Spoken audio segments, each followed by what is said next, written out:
It's time to reflect on the good, the bad, and the ugly of my first year in business. Definitely watch this video if you're planning on starting a soap or bath bomb business in 2022. Let's just get into it. Welcome back. First of all, if you're new, happy holidays. I hope you and everyone in your family is well. I know we celebrated really wonderfully here. It was very small. Which, has its own perks.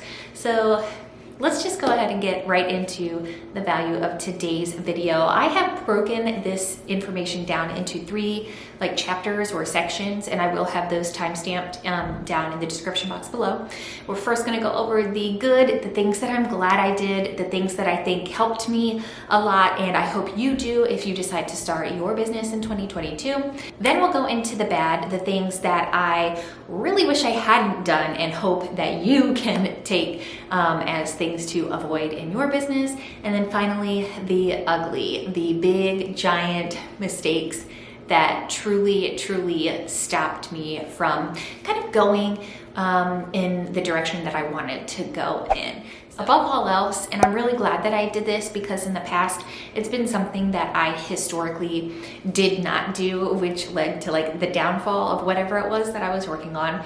And I really started with the right mindset. I started with the mindset that, you know what, things might be rough in the beginning. It might take me a while to get sales. This might take me a while, that might take me a while, but you know what? It's going to be okay because in the end, it's going to be worth it. And having that mindset was so important to my success.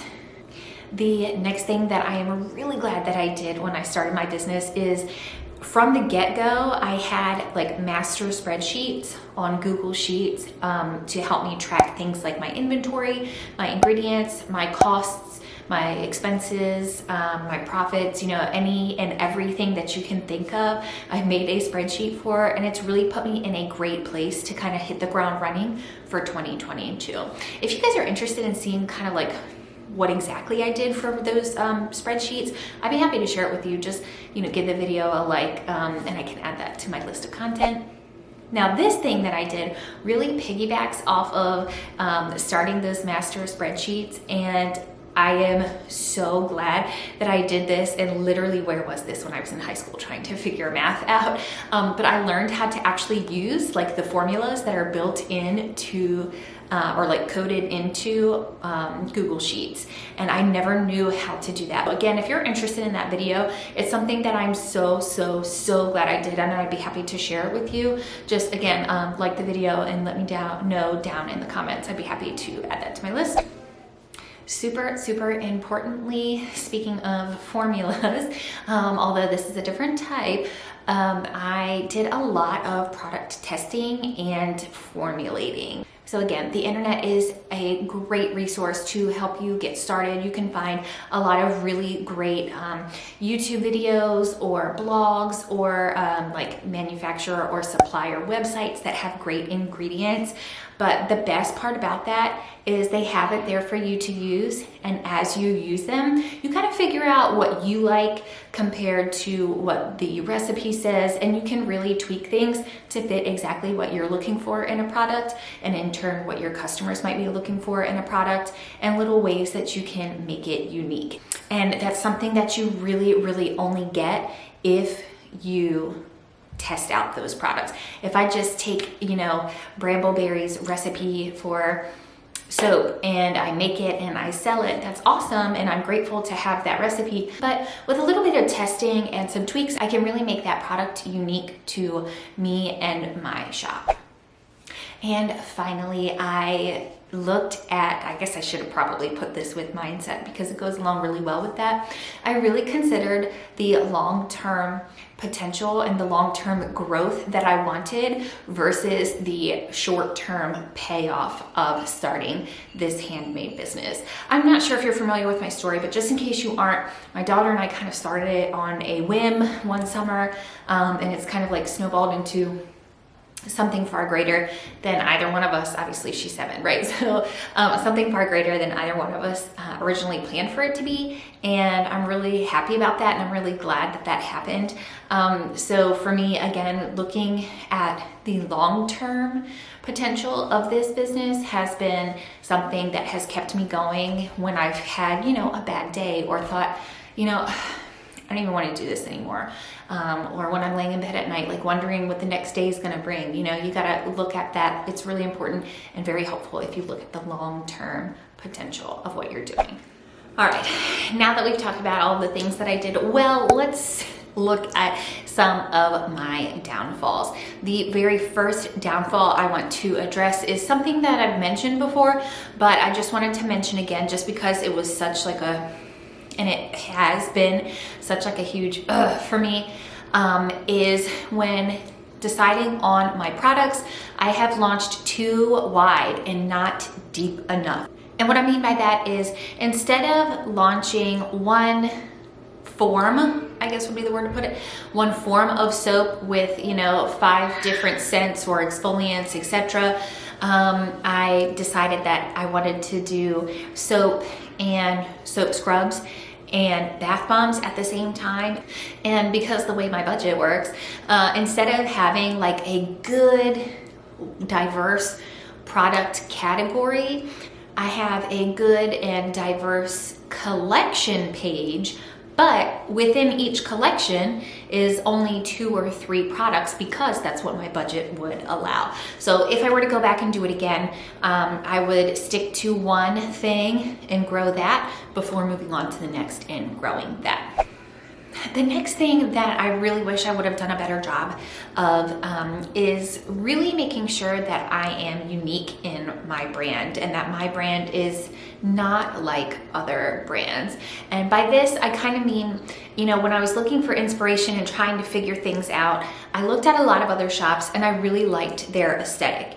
And I didn't copy their aesthetic, but I reflected myself within that aesthetic because I thought that's what it should be, or that's what it needed to look like in order to be successful. And that's just not the case. It's not unique. It's not 100% true to, you know, me and what I want for my brand. So I really wish that I would have done a better job of being more unique versus trying to kind of be more mainstreamed. Not only do I think that I would have been happier, but I really think that it would have set me up in a different place from like a customer perspective. And finally, I am gonna spend a minute here, but I really do wish that I had done a better job ignoring rude people. And here's what I mean by this. I have a video on my channel that has blown up rather recently. This is it.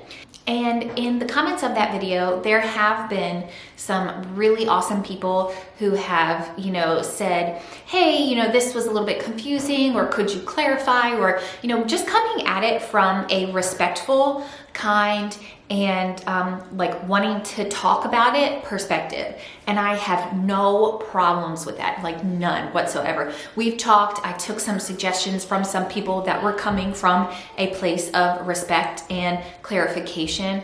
But then there were other people that I have muted and then deleted the comments because they were so rude.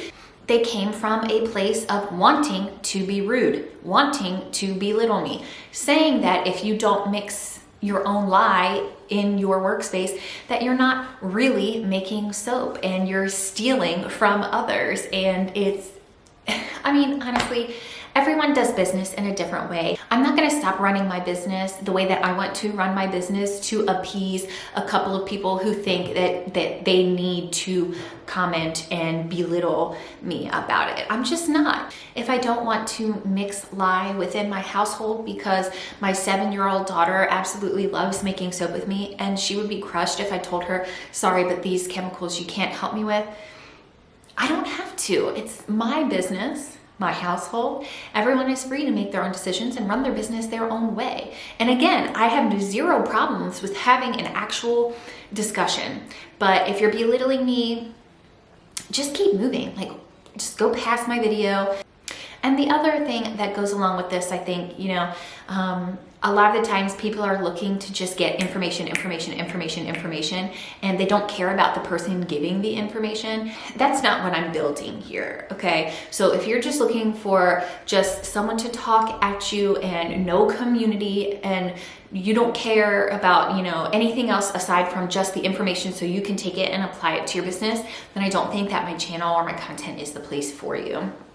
I'm going to update you guys on my life. I'm going to have conversations with you guys down in the comments. Absolutely. And that's what I want. Like, that's what I want this to be, right? So if you're coming in the comments saying things like, you didn't give me a recipe, and that's what you said, I'm going to ignore you. Like, please don't do that. That's so rude. Just, hey, how's it going? Like, thanks for the video. Thanks for that information. Would it be possible for you to include a recipe or something like that? Goes so much further than, well, you didn't give us a recipe. Like, think about what you're posting in someone's comments before you post it, because that person is like an actual person. I can't tell if that's like my teacher mindset. I'm sure you're familiar by now, but I am an elementary school teacher. I wouldn't allow a student to come up to me and say, you didn't give me a sharp pencil, so I wouldn't allow for an adult who knows better to speak to me in that way either. So hopefully you guys understand where I'm coming from. Go in the comments and speak with kindness. It's really not hard. If you're still with me, thank you so much for listening to that little mini rant. It had to be said, it really did. So thank you again for sticking past that. I appreciate that you are here. I'd love to hear from you in the comments below. Let's get down into the ugly of today's video, the huge mistakes, the huge ones that really set me back from growing in my business in 2021. I'm going to talk a little bit faster through these just because I feel like the video is going to be pretty long, and I want to be able to get you guys on with your day. First things first, I truly wish that I did not have such shiny object syndrome. I see something, I see someone make it, I see people use it, I see it at the store, and I want to make it and I want to put it in my store, and I can't wait. I have to order everything for it right there. And that is such a huge mistake on so many different levels. So I really wish I would have chosen a product, done the research, tested it, gotten the finest of ingredients that my budget would allow, knew everything about it before I posted it. I really wish I had done that instead of going, ooh, I need to do this, ooh, I want to do this, ooh, I want to do this, ooh, I want to do this, and just creating just mass chaos and disorganization within my mind, but also within my physical space.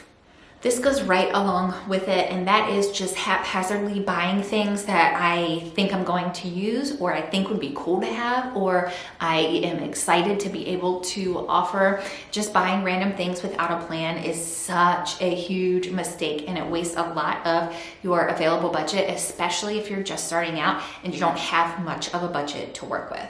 And this, I'm telling, they're all correlated. All of these things go exactly together. And that is just getting bored and shopping online, adding things to my cart and being like, oh, you know what?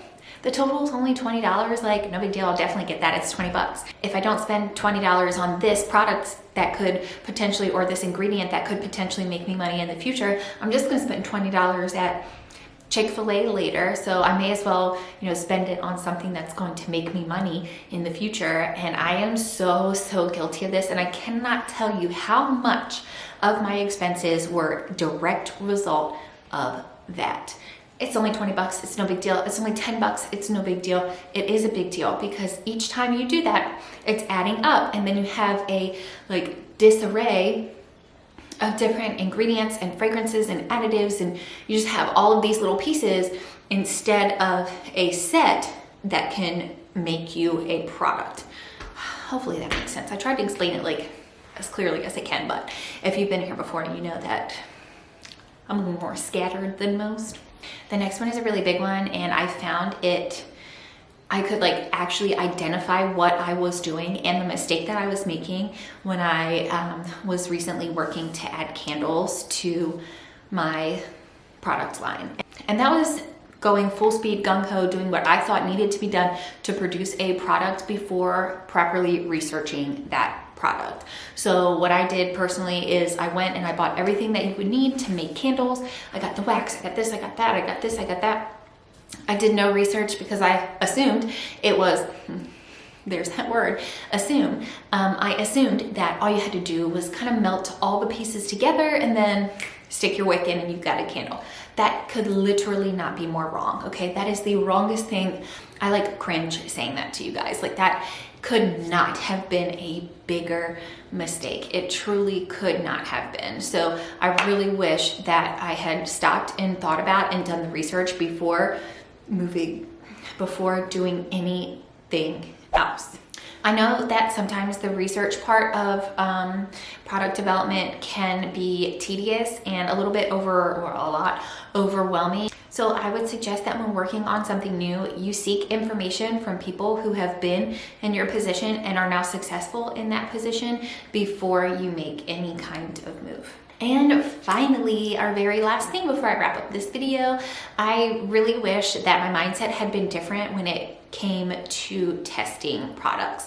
I looked at tester products or product testing as a waste of money for a little budget that I had. I looked at it as a waste of ingredients that I wasn't going to be able to sell. So to me, you know, it was such a waste. And really, that was quite an awful mindset to have. Product testing is super, super important, and you're never going to be able to offer like a really, really quality product without testing it. So again, just changing my mindset, you know, that's something, again, that's something that I'm still working on, but I have at least identified that that's what I think, and that it is wrong. So hopefully moving forward in 2022, I can kind of, you know, fix that a little bit. That is it for today's video. I truly hope that 2022 brings you all of the success that you are hoping for or planning for when starting or growing your soap and bath bomb business. Hopefully you got some kind of insight from someone who's still like in the thick of the beginning. I like making these videos because I think it's just fresh on my mind, all of these mistakes I'm making. You know, I'm not 5 years and so much success removed from the mistakes. I'm still currently making them. Leave me a comment down below. Tell me what mistakes you made in your business this past year. Again, I'd love to have a kind and respectful conversation about it, and I will see you next week.